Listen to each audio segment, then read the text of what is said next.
We tell ourselves a lie, that every tall young striker is just the next someone else. Benjamin Šeško has felt that lie from day one. Everyone keeps telling you he's the next Haaland. But what if that labels the trap that's stopping us from seeing who he really is? How do you elevate a player when the narrative already made him someone else's clone? Today, we're uncovering the myth, separating the lies from the truth, and discovering what Šeško might become, not what he's expected to be.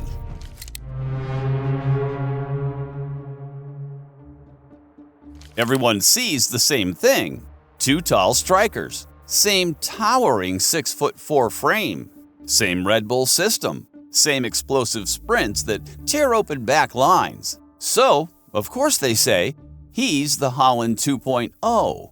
But that's where the analysis usually stops, because it's easy, too easy, to take the shortcut and ignore what truly separates them. Benjamin Šeško didn't step into Haaland's boots, he stepped into his shadow. And ever since, every touch, every goal, every celebration has been weighed against an impossible benchmark: the most lethal striker in the modern game. Sure, the similarities are striking. Šeško's top speed hit 35.7 kilometers per hour in the Bundesliga, nearly identical to Haaland's Premier League record. His frame, his stride, the way he gallops through transitions all mirror that same Nordic thunder we recognize instantly. But here's the catch: Haaland was already complete when he joined Manchester City, 86 goals in 89 games for Dortmund, while Šeško had just 39 goals in 87 appearances for Leipzig. A striker still sculpting himself, not yet sculpted. And yet, that's exactly what makes this comparison lazy. Because what if the story isn't about who he's like, but what he could become if coached differently, trusted differently, and judged on his own metrics? The truth is, Šeško can't be measured in Haaland's numbers, because his game is built on different rhythms. He's not the machine who finishes everything. He's the prototype that learns from every miss. We bet you don't know that according to Bundesliga tracking data in the 24-25 season, Šeško consistently ranks in the top 10% for sprint speed and aerial duels won among forwards, showing remarkable athleticism. He has also recorded a shot conversion rate of 19.1%, higher than the league average of 15%, but below Haaland's elite 31% mark, which shows the development gap, not a deficiency. That's not an imitation. That's metamorphosis.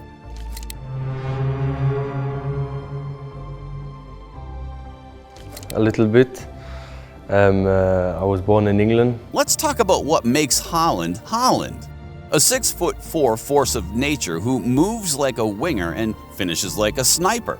At the start of the 2025-26 season, he's already scored 9 goals in 7 Premier League games. And once again, he's on pace to lead Europe in goals per 90. His sprint bursts still touch 35.2 kilometers per hour, quicker than many of the fullbacks meant to stop him. But Haaland's genius isn't just speed, it's economy. Every movement has purpose. Every touch is a threat. He doesn't waste energy linking play. He waits for chaos to happen. Even now, he averages just 23 touches per 90, the fewest of any elite striker in the top scorers list. Yet he's scoring more than all of them. That's the paradox of Haaland. He's a predator, not a playmaker. A terminator who thrives on service, not someone who creates it. He's the perfect weapon for Guardiola's machine. City bends their structure to feed him. Wide wingers stretch the pitch. Midfielders thread the final pass, and Haaland applies the finish. In fact, over 70% of his goals come from one-touch finishes inside the box. Proof he doesn't build the play, he ends it. And that's the real story. He's not the architect of City's rhythm. He's the exclamation mark at the end of every sentence. Which brings us to the real contrast. If Haaland finishes the attack, Benjamin Šeško might be the striker who starts it.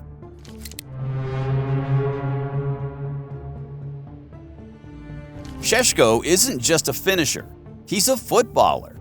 At just 22, Benjamin Šeško has already evolved into one of Europe's most intelligent forwards, not for how he scores, but for how he plays. Unlike Haaland, Šeško doesn't wait for service, he creates it.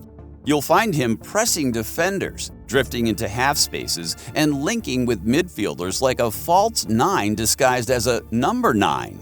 Watch his Leipzig clips. He's constantly moving, scanning, thinking. He drops deep to open channels for Xavi Simons, then bursts forward in sync with the wingers. In 2024-25, his pressing success rate ranked among the top 5% of Bundesliga forwards, and he completed nearly 0.6 key passes per game last season, which is remarkable for a striker his size. And here's where the Haaland comparison truly ends. Šeško isn't just powerful, he's participatory. He wants the ball at his feet. He wants to combine, not just conclude. If you notice, his first touch under pressure is calmer, his decisions more careful, almost cautious. In transition, he can hold the ball, invite a midfielder, or switch play entirely, things Haaland rarely needs to do.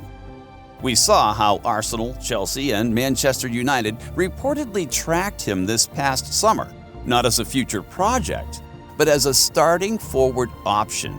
They see what casual fans don't: a striker who can adapt to different systems, whether it's Leipzig's vertical chaos, Arsenal's positional play, or United's transitional bursts. And that's pretty impressive. Šeško is the modern striker prototype, built for the systems that demand brains as much as brawn. And maybe that's the real misunderstanding. While Haaland perfected the art of ending an attack, Šeško might be establishing the art of beginning one.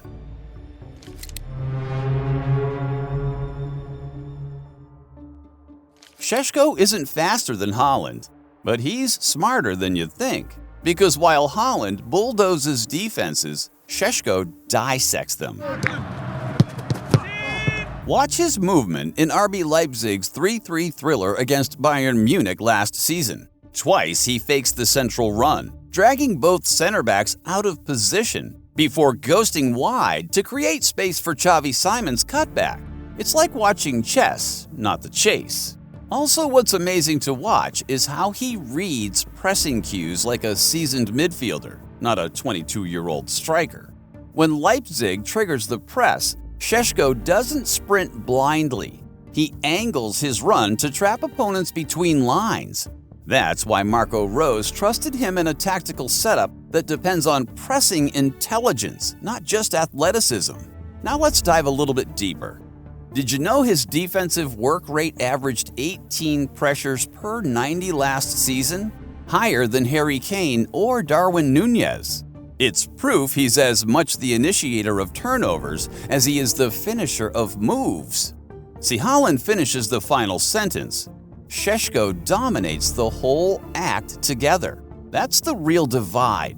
Haaland thrives while others serve him. Šeško thrives when he can see the play unfold, adjust his run, drop between lines, and build the story himself. Let's not forget this. His link-up play with Xavi Simons and Dani Olmo in previous seasons produced over 25 combined goal involvements, a pattern United now hopes to replicate with Bruno Fernandes and Mbeumo feeding off him. So it's not that he runs faster, it's that he runs smarter. Every step, every decoy, every delayed sprint is designed to manipulate defenders, not just outrun them. And that's where Šeško becomes frightening. He's starting to blend Haaland's physical ceiling with the mind of a playmaker. And when that balance matures, you won't be asking if he's the next Haaland. You'll be asking why we ever compared them at all.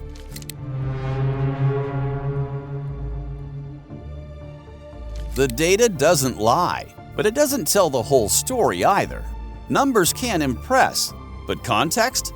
That's where the truth lives. Everyone points to Haaland's record-shattering 36 goals in his debut Premier League season. as if that's the bar for every tall, fast striker who follows. But here's what most people never check. During their Salzburg years, Haaland averaged 0.95 goals per 90, with an XG of 0.83, while Šeško averaged 0.62 goals per 90, but from an XG of 0.54. In simple words, Šeško's finishing was more efficient compared to his chance quality. And the deeper you look, the clearer the differences become. Haaland is ruthless, one-touch direct. Šeško is varied, calculated, and creative. Šeško's shot map from Leipzig last season shows 5 goals from outside the box, 8 with his head, and a 27% shot on target rate from tight angles. Honestly, that's a far more diverse attack profile than Haaland's, whose average shot distance dropped below 10 yards. It's worth repeating, Haaland's built to explode into space, while Šeško's built to build the play that creates it. Last year, Šeško ranked number 1 for out-and-out strikers. His average of 1.46 successful take-ons per 90 was the highest of any striker in the league. This shows his ability to beat defenders in tight spaces, a key part of his skill set. So yes, the raw numbers might favor Haaland's finishing, but the shape of those numbers tells another story. Šeško's toolkit is more rounded, his graph more balanced, his rhythm more collaborative. Maybe that's why Arsenal, Chelsea, and United didn't chase a next Haaland. They chased a player who could both create and conclude.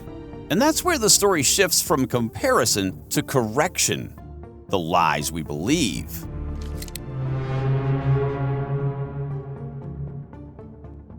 Let's finally speak the truth. Calling him Haaland 2.0 is actually disrespectful.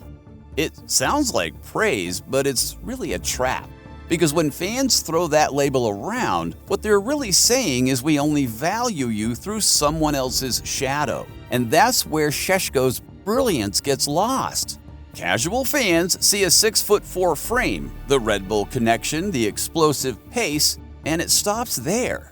But watch his matches and you'll see how he drops into midfield pockets, how he baits center backs into stepping out, creating lanes for players like Xavi Simons or Dani Olmo. That's not Haaland's game. That's football intelligence at its highest level. He's not a carbon copy. He's a code breaker. And here's the thing. In certain systems, Šeško might actually be more useful. Pep's City, Arteta's Arsenal, Amorim's United, they all rely on strikers who can link, press, and rotate. Šeško fits that mold better than a pure poacher ever could. Just for context, his passing accuracy in the final third last season was 77%, higher than both Haaland at 68% and Isak at 72%. His off-ball recovery rate ranked top 5 among Bundesliga forwards. So when someone calls him Haaland 2.0, they're missing the entire point. He's not an upgrade. He's a different operating system. Haaland's a monster in motion. Šeško's a mind in motion. And that's the real story.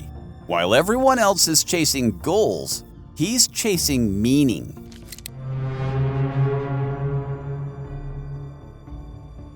What if he joined Man City this summer? Sounds impossible. But that rumor was real. Pep Guardiola's scouts tracked Šeško for months, intrigued by his blend of height and playmaking, a striker who could press, pass, and participate. And here's the twist. He might have fit City better than Haaland. Here's how. Pep's system relies on fluid rotations, wingers tucked in, midfielders drafting high. And Šeško's habit of dropping deep and linking plays fits that blueprint perfectly. Imagine him timing a run off Bernardo Silva, laying it off to Foden, and spinning back into space. It's not brute force, it's rhythm. While Haaland dominates through moments, Šeško could dominate through patterns. And maybe that's the uncomfortable truth. The player everyone thought City didn't need might have been the one they were quietly missing.